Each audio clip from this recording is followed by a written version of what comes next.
The topic we're looking at is overhead allocation, and the company that is looking at it is Arklan Production. So we'll go ahead and read the information.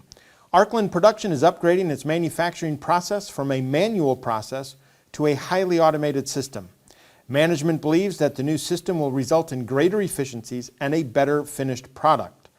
Arklan is also working on a plan to downsize staff after the implementation of the new system.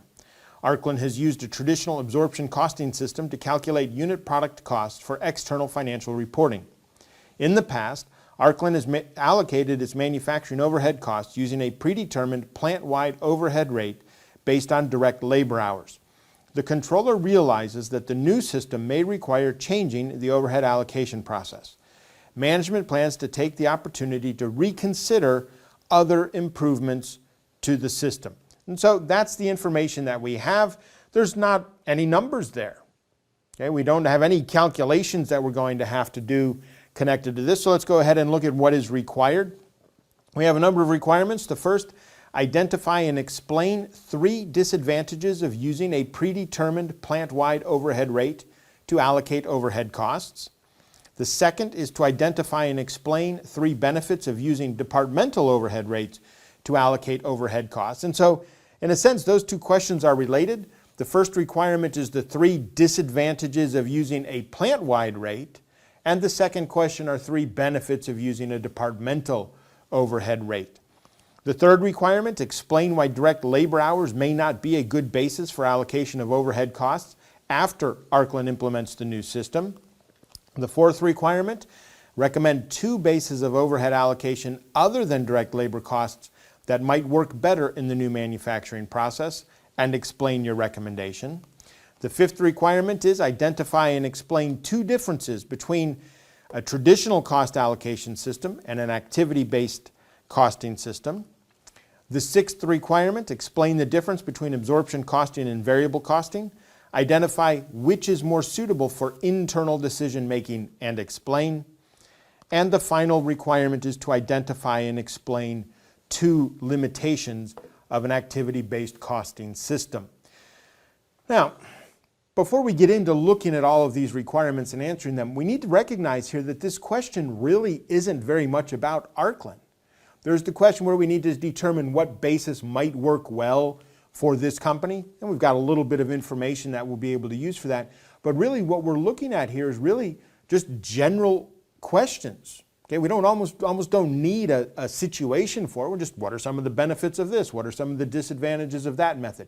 And so we're not really looking at Arklan here. We're just kind of making certain that we address the specific requirements, the specific number. If they ask for 2, if they ask for 3, that's what we're going to give them. And so let's go ahead and get back to looking at the individual requirements. Our first requirement is to identify and explain 3 disadvantages of using a predetermined plant-wide overhead rate to allocate our overhead costs. Okay, so we need 3 of them, and so we want to make certain that we have 1, 2, 3 as part of our answer. Now, before we start writing, we can kind of just think about this. When we're talking about a plant-wide rate, the biggest disadvantage we have is that it may not be realistic. It may not be the way that overhead is incurred throughout the plant. Different departments may have different activities, different things that they're doing.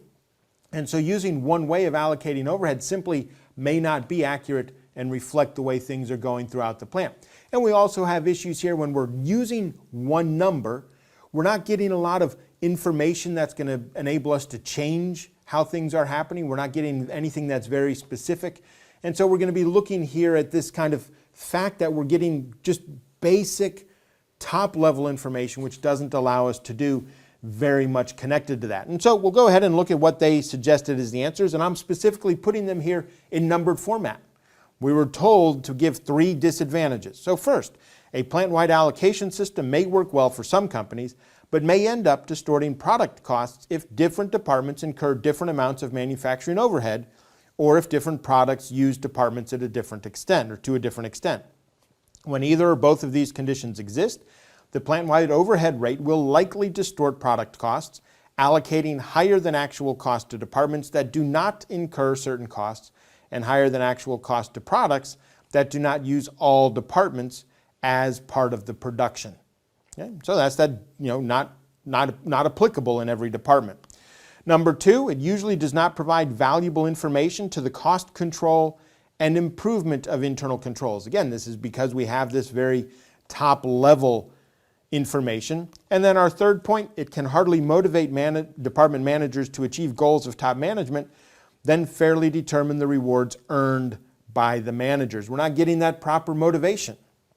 Okay, we're not kind of getting everything aligned. Now, this suggested answer doesn't necessarily say that in the cleanest way possible or the best way that we'd like, but we're getting here to the fact that this departmental, each individual department may not be able to get the goals and results that top management is looking at for them. So going to the second requirement, kind of as I said, the opposite of that, identify and explain 3 benefits of using departmental overhead rates to allocate our overhead costs. And this is in a sense kind of the opposite of what it is that we just talked about. First, a departmental overhead rate does a better job of matching each department's overhead costs to the products that use the department's resources. Okay, this is that not just all departments being allocated the same way, but different departments being allocated is a much better matching process. And second, it provides more valuable information to the cost control and improvement of internal controls. And third, it also provides the right incentive for managers to make decisions that are consistent with top management and evaluate their performance fairly. Okay, and so kind of the opposite of what it is that we had for that first requirement. Again, this had nothing to do with Arklan. This is just kind of general information about these different methods.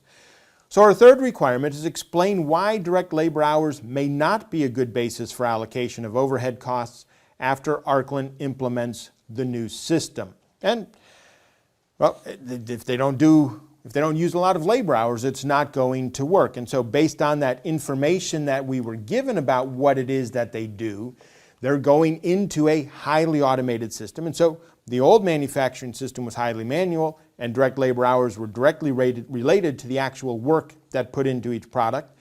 Since the new system is automated, there will be significantly less direct labor hours, and the hours may not reflect the true costs of the product. Okay, they're moving into this highly automated system. Machine hours is probably going to be a much better way to allocate overhead rather than the labor hours from their old manual system that they had.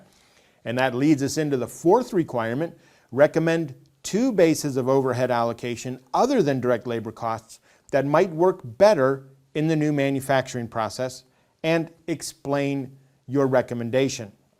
So what we're looking at here is how it is that we're going to do this instead of direct labor hours. We already said one was machine hours, if that's the highly automated system.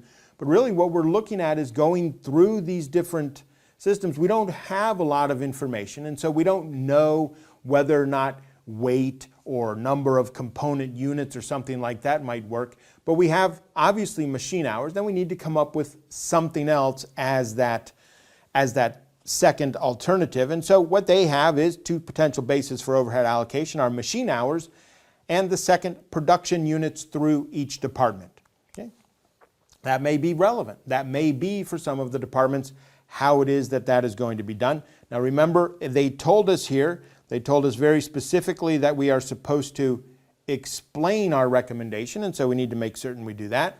If all products through a department require machine hours, this may be a good base for allocation. If throughput units use departmental resources equally, then this may be a good basis. Okay, so again, we've got our 2 recommended bases and then why it is that may be the best way.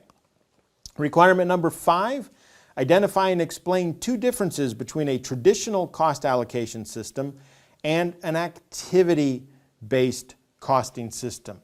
Now, if we just kind of think of this right off the top of our head, the main difference is we're using activities is what is going to be that drive, those cost drivers is how we're going to allocate. And so we're going automatically in a sense to that kind of multiple different allocation bases, whether it's each department or not, but all those different cost drivers that we're going to use in activity-based costing. That's going to give us a more accurate, a much more detailed costing process than simply having this one basis that we're using. So the differences that we have here: activity-based costing systems focus on activities rather than on departments. Costs are allocated to products based on the activities that are required to complete each product. Now, one of the benefits that we get with an activity-based costing system is this classification of costs as either value-added or non-value-added. That's one way you could go with these differences, but that can also be done outside of an activity-based costing system. And so you can do that, you probably get points for it, but what they've done here in the suggested answers, they've gone a slightly different way. In activity-based costing, non-manufacturing costs as well as manufacturing costs may be assigned to products, and some manufacturing costs may not be included in production costs. For example, costs related to sales, distribution, and servicing products may be included in product costs, while costs that are not affected by which products are made will not be allocated. And traditional cost allocation usually picks one or two predetermined plant-wide overhead rates to allocate overhead costs. And so there's different ways you could have gone with that. This idea about manufacturing costs not being allocated and some non-manufacturing costs being allocated, well, that's one way. If you wanted to work, as I said, talking about value-added and non-value, that's not specifically and only applicable to activity-based costing, but you could have gone that way as well. In requirement number 6, explain the difference between absorption costing and variable costing. Identify which is more suitable for internal decision-making and explain. Now, if you remember, we really have two differences between variable and absorption costing. The first is fixed factory overhead, what we do with fixed factory overhead, and the second is how the income statement is presented. Well, they've asked us for the difference here, and so what they're looking at is that treatment of fixed factory overhead, not the presentation of how the income statement is presented under those two methods, but how it is that we're treating fixed factory overhead, that rent for the organization as a whole. And so that needs to be what our answer is going to focus on.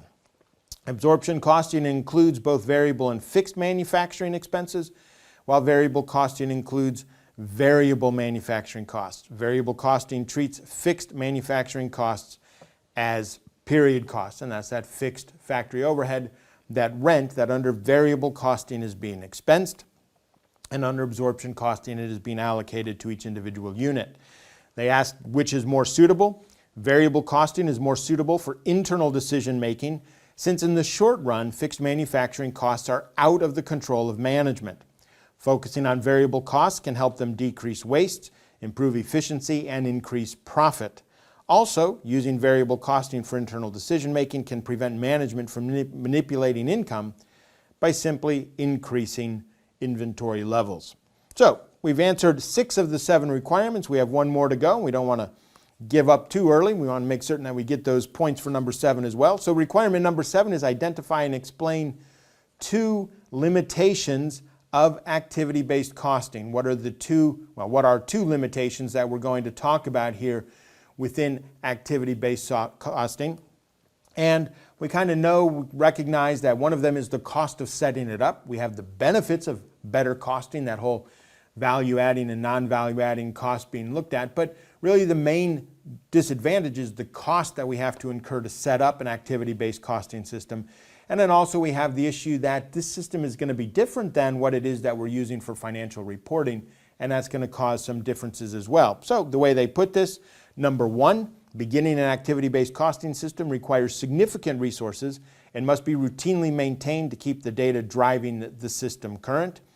And secondly, additionally, the ABC system will not agree with financial numbers produced by a traditional costing system and thus may be questioned by department managers, sales personnel, and management who are used to the old system. Again, kind of they're addressing here that transition process of going from the old system to the new system. And if a company's products do not differ significantly in the resources, the additional costs of ABC may not be worth the additional cost.